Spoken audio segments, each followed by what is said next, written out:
Well, those that's in here, you feel me? We're gonna start it. You feel me? We're gonna get started with the study of cinema. Back with another episode. Today we're gonna be reviewing Thunderbolts. I'm not gonna lie, Thunderbolts, the most recent Marvel film. It was a cool film. Overall, I'm gonna let y'all know off rip. I give it a 7 out of 10. The reason being is that it's a solid film. It doesn't wow me or blow me out the water. It's a good Marvel film. You know, it's better than some of the films or some of the projects that we've recently been getting, but it's nothing too crazy. You feel me? Nothing too crazy. For those that don't know, gonna show the trailer. Lena, being a hero, there is no higher calling. Your sister understood something about that. I should have come back for you. No, that's just a fairy tale.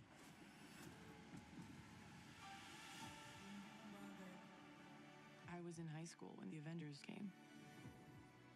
Kind of strange that it's all over now. No one's coming to save the day. I think we are. We can be the ones that are coming. But you have the wrong people. We have all done bad things. And this movie is really emphasizing a lot on mental health overall and just dealing with your inner demons, doing the shadow work. The character Sentry, him being kind of like this character that's mentally unstable and that could channel the void and cause people to relive their darkest moments or just the most traumatizing moments in their life. It allows people to, you know, that's trying to overcome it to do the shadow work, obviously, but it's, a lot of metaphors within that make it kind of symbolic to have that character be a part of this series and this saga overall. Look, I've been where you are. The past doesn't go away. So you can either live with it forever, or you can do something about it. I am a void. Look what you unleashed. We can't outrun the emptiness. We can't do this. No one here is a hero. We all have things that we regret. But I have so many. Yeah, man. Lena, when I look at you, I don't see your mistakes. Now, I'm not gonna lie, the trailer does make it seem a lot more emotional than what the movie ended up being. Not to say that there aren't emotional moments or elements within the movie, but in my eyes, it wasn't as heart wrenching as some of the other Marvel projects or some of the other moments that we've seen in Marvel history. This movie, like I said, it's solid. It does its job, and it really represents those that need to be represented, and it touches on a certain light and a certain topic that other films within the Marvel cinematic universe haven't really touched on. So it represents that very well.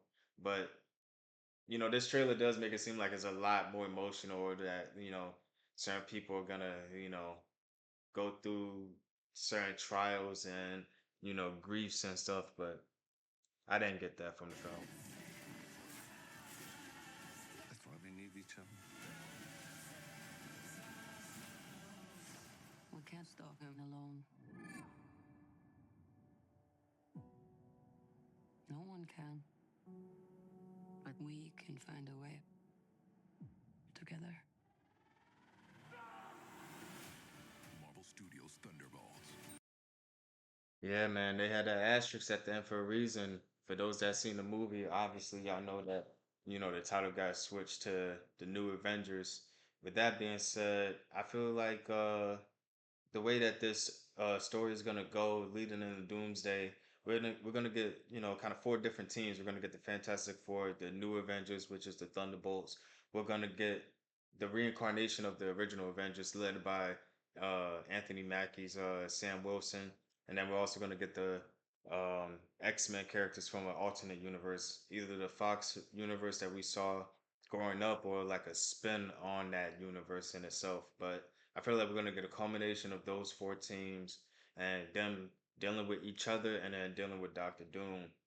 I don't know exactly how it's gonna play out, especially with the post-credit scene. We see, spoiler alert, but in the post-credit scene, we see the Fantastic Four ship fly into the MCU 616 universe. So either at the end of Fantastic Four, I'm suspecting that Galactus eats the world, or like something happens to where you know I've heard theories that Galactus may follow them. Doctor Doom is in the ship. A lot of different things. I'm not sure what's going on. Either way, I'm. This movie does like set the tone, or not set the tone rather, but kind of it allows the audience to go into this movie and get like a fresh, slate on the MCU as far as where we at right now. Captain America Brave New World was cool, but it really didn't do a whole lot as far as setting up the next film, you know, and getting you excited for the next project. That post credit scene at the end of Captain America was kind of like, we already know that there's more threats outside this world and outside this universe. You feel me? But this one kind of set up that overall Avengers feel like, okay, we're gonna get something grand going on in a little bit. Now with the Fantastic Four, I'm excited to see that movie. That's the one movie I'm really excited to see out of all this new MCU lore. So hopefully that movie delivers. As far as the Thunderbolts, let me get back on topic. The Thunderbolts overall, I like the way that they used all the characters, Bucky, Yelena, the Red Guardian. Some of these characters, before they were introduced in the TV shows or in the movies, I didn't necessarily know about them. I didn't know about the Red Guardian. I didn't even know about the Ant-Man and Wasp villain, Ghost. I didn't know about her before the movie. So like it's certain characters like that that I really didn't know or got a chance to get used to. But with this movie, they kind of allow you to grow with the characters and see them bond over time. We see them become a team throughout the film, and in the beginning, they're set up in a way where they're facing off against each other, but we see quickly how even though they have different viewpoints, perspectives, and size, and just different stories in general, they're able to align in the end, to get the goal. I mean, get the job done overall. Which is good. Like I said, this movie is like a mental health representation film. The main character, well, he's not the main character, but Century Bob. We see him deal with his struggles and his. He's also like a former drug addict and stuff, so he's dealing with a lot. And his character and him going into the void, or allowing hit the people that he you know put the touch on, I guess, going to the void, is like, okay, it's a lot of reflection going on there, a lot of dealing with inner pain and just doing the shadow work, trying to overcome everything that you've lived through, the trauma and all the trials and tribulations. We see a little bit of his, we see Yelena's. We don't see a whole lot of the other characters. We see a little bit of John Walker's, and we see how he deals with the struggles of being an ancient father, basically, and everyone is dealing with this stuff that kind of haunts them throughout the film, and it kind of shows you why they are who they are, and it gives you a way to sympathize with them in a little bit, and it gives you a reason to want to root for them because you want to see them overcome that grief and overcome that pain, and overall you want to see them stop the threat, and the threat being Bob slash Century, it's something that he can't necessarily control. It's not as his fault. So it's not like anyone on the team or anyone in general is kind of looking at him like, okay, you are an ultimate villain, because in the end, he is a part of the new assembled team, Avengers, I should say. He just can't use his powers the same way, which is kind of weird to me because he was using his powers before he turned into the void. So I'm not sure why he can't use his powers without channeling the void or like turning into that side. I don't know. Maybe it's because of like the pain that he's that I don't know. Maybe it's it's like a Hulk situation where like if you try to fight back or do something to him, it kind of channels something. I don't know, but you know, overall, I do like the action in this movie. It kept me entertained a lot more than Brave New World. Brave New World was a lot slower. It was paced at a different, you know, it was I was about to say paced at a different pace, but it was shot at a different pace. And I appreciate the way that it was shot to tell that story. But it's certain things about that film that make it lower or that put it lower on the totem pole for me than Thunderbolts.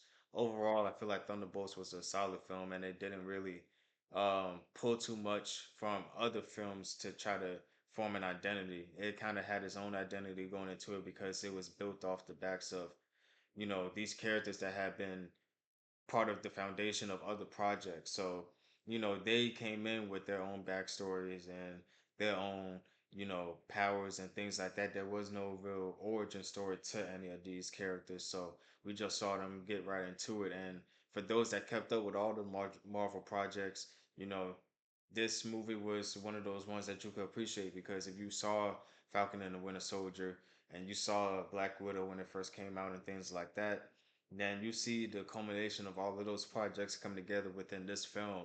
And, you know, I do like that in a sense that like there were projects that, led up to a team, assembling of a team like film. And it was done in a way that was non-traditional because these characters was introduced in different ways and different mediums. But, it kind of all tied together within this one. And it was something about the way that this one was executed that made it a little bit more polished than some of the other Marvel films, to where it's like, okay, point A, point B, point C, everything kind of clicks, and then we send it up for the next film, which is Fantastic Four. So, like I said, it's a good Marvel film. It doesn't get like a 8 or a 9 out of me. The highest I would give it is like a 7.5 out of 10. But overall, I'm not knocking it, I'm not knocking it at all. And I want to see this type of, quality from them when it comes to the future films. I probably don't got too much more in me that I really care about, to be honest with you. After Secret Wars, I wonder what they really got in store. But this one does it. This one was a good one. No complaints. And I feel like we kind of getting back on track. We had Brave New World in the beginning of the year. We got the Thunderbolts right here, and we stepping up the ladder right here. We in quality. So hopefully, Fantastic Four is really that one that gets people excited to see the Avengers movie. And then by the time Doomsday come around, and we get some good quality film making. You feel me? Good quality direction, good quality action scenes, and good quality story. That's what I'm looking forward to. Trying to see how they pull this all together with these characters and these actors and these stories they got going on. That being said, I want to appreciate y'all for tuning in on this episode of Studying Cinema with Cozy. Going to keep it rolling with these episodes, and you make sure you guys tune in on the Twitch lives at Jamal Hollywood. We're gonna go live almost every day. You know, turn the notifications on. We're gonna be on that mug. So yeah, stay tuned. Stay tuned.